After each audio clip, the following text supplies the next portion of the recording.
And they're going to call the game. The game is over here as the New York Giants defeat the St. Louis Cardinals 34-17 and go into a tie for first place with the Dallas Cowboys. Identical records of 9-4. St. Louis dropping to second place, 8-4-1, but they are still in it.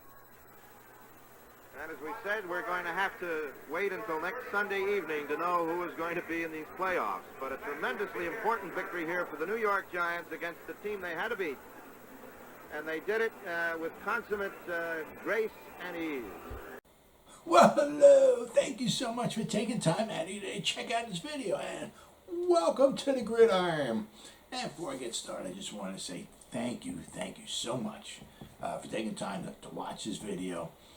Greatly appreciate it. If you can give the video a thumbs up, or maybe leave a comment below, or maybe share the video, I'd greatly appreciate it. So thank you so much. I do greatly appreciate it. Thank you. Yes, it was day 3. It was actually day 2 on the field, but day 3 overall. Never a dull moment. The day before that, we had Kelvin Benjamin storming off the field. This time we got Shane Lemieux getting carted off the field. Could hardly wait to see what happens today, huh? But it's training camp, and unfortunately stuff like this does happen.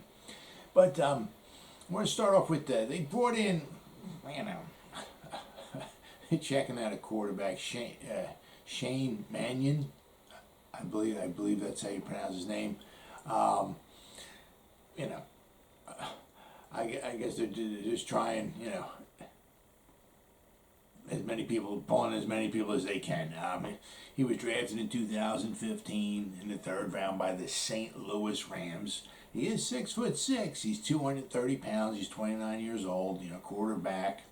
I'm not sure, who he's going to beat out on the roster, but from 2015 to 2018, he was with the Rams. 2019, he was with the Vikings. He didn't have any snaps at all or anything last year. He's 0-2 as a starter. I believe he played in like 17 games altogether, but he is 0-2 as a starter. All right. He's 45-74 combined passing. He's 60.8% completion percentage. He has 384 yards passing, no touchdowns, and he's thrown 3 interceptions. And his quarterback rating is 57.5. So and as I said, he didn't play last year. So I don't know what they're trying to accomplish here, but I guess they're leaving no stone unturned. I guess if there's a warm body out there, they're bringing him in. As I said, you got Daniel Jones, you got Mike Lennon, you got Clayton Thorson. So, maybe he's going to battle it out for 3rd spot behind with Clayton. I don't know, but I just seen that. It was nobody really huge, but they are expecting to bring, I think it was said next week, Alfred Morris is supposed to come back in town. Of course, Alfred Morris was with us last year, and when I was reading, it was a good chance that he was going to sign. So, I guess, well-rounded, is a good veteran. I'm sure that the price is going to be right. It's not going to be getting big money there. Now, I don't know if he's going to be battling it out with, anybody in particular, or they just want a little security blanket in case Saquon's not ready. Alfred last year, with us, Pro Football Focus, he graded out at a 69.1. He was last year. He was a very good pass blocker. All right, and they said his overall offensive grade was a 69.1. So he did pretty well with this last year. All things considered. He is getting up there in age, but the one problem with him is you're not getting no special teams out of him. It's like Saquon, he plays offense. You ain't dare putting him on special teams unless maybe for some reason you want him to return a kickoff or something. But other than that, Saquon's just offense. Alfred Morris is just offense. Gary Brightwell plays special teams. Corey Clement plays special teams. Devontae Booker play special teams. So those three guys, they, play offense, obviously, running back, but, special teams. And if you can do both, that's huge. So, we'll have to wait and see, who winds up making it at the end of camp and all that and everything. But, so apparently we're going to have Alfred Morris back again. So you can't complain about that, There was also, apparently laps are back. Last year, remember that a lot of that columnists and all of that and everything, we were having a fun time with Joe Judge to making people run laps. And actually, last year he had the coaches running laps too. Well, apparently Nick Gates and Azeez Ojulari kind of got on his nerve, and I'm not exactly sure what they did wrong, but they were the first two to run laps. And then later on, Brett Hagee and Alex Bachman, they ran laps too.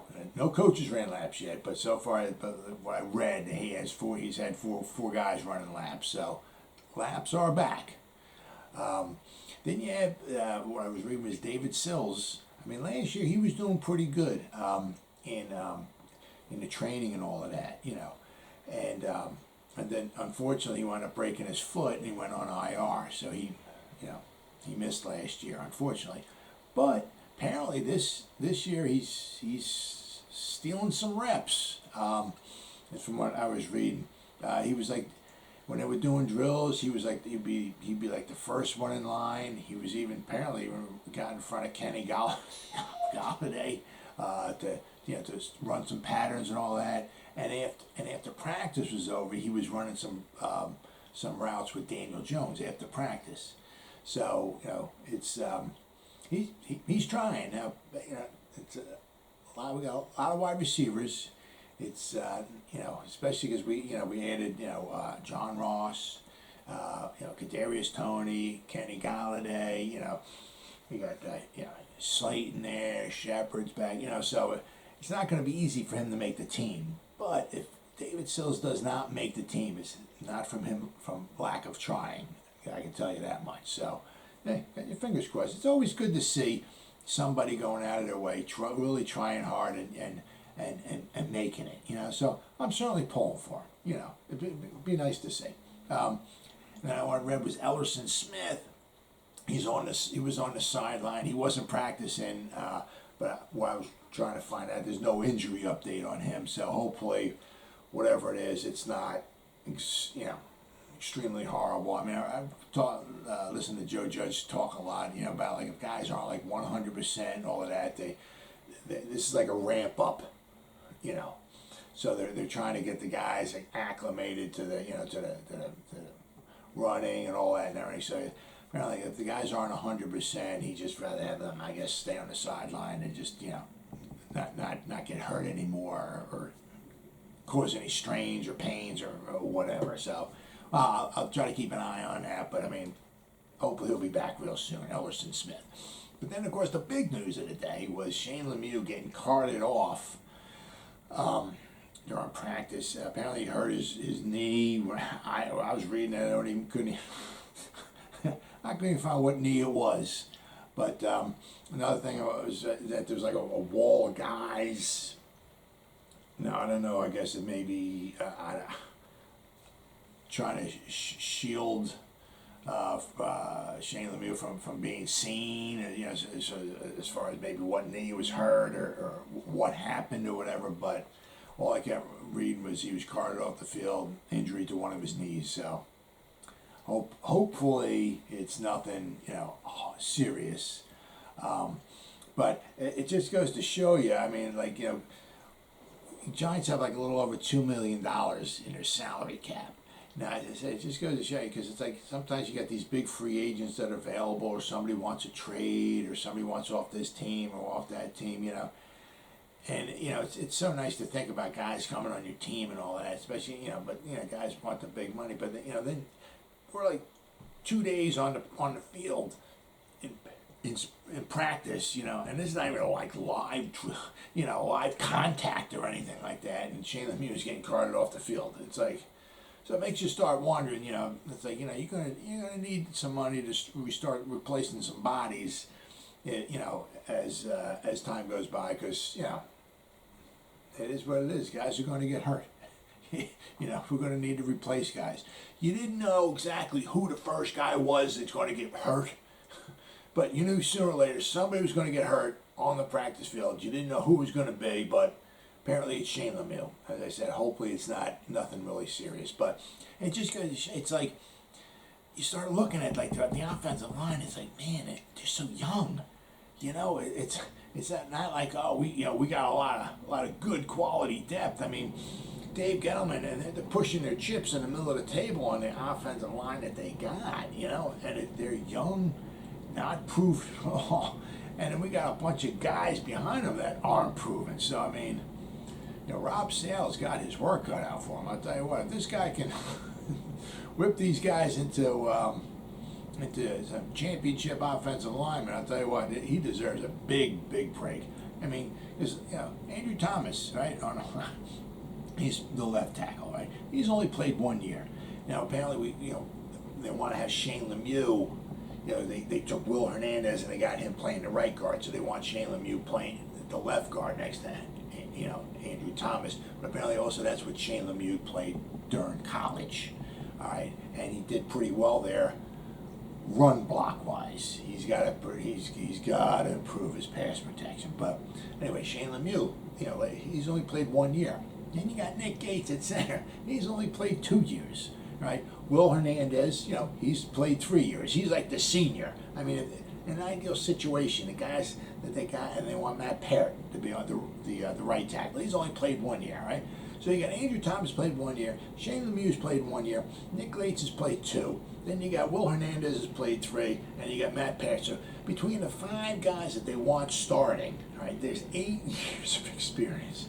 That ain't much experience at all. And then you start looking at like some of the guys that they got behind them. We ain't got much, we got a couple guys like Nate Solder. I believe this is like his 9th year. Jonathan Harrison, who's on the PUP list. This will be his 6th year, but he's the backup. Then you got Kenny Wiggins. This will be his 7th year, and Zach Fulton. This will be his 7th year as well too. Okay, so we got some guys, a couple guys that have some experience, but then you got Jackson Barton, all right. This is going to be his 2nd year, all right. Then you got Kyle Murphy. This is going to be his 2nd year. Then you got Jack Burton, the rookie from Baylor. He's a rookie. Then you got Bart Hagee, all right. He's a rookie from Florida.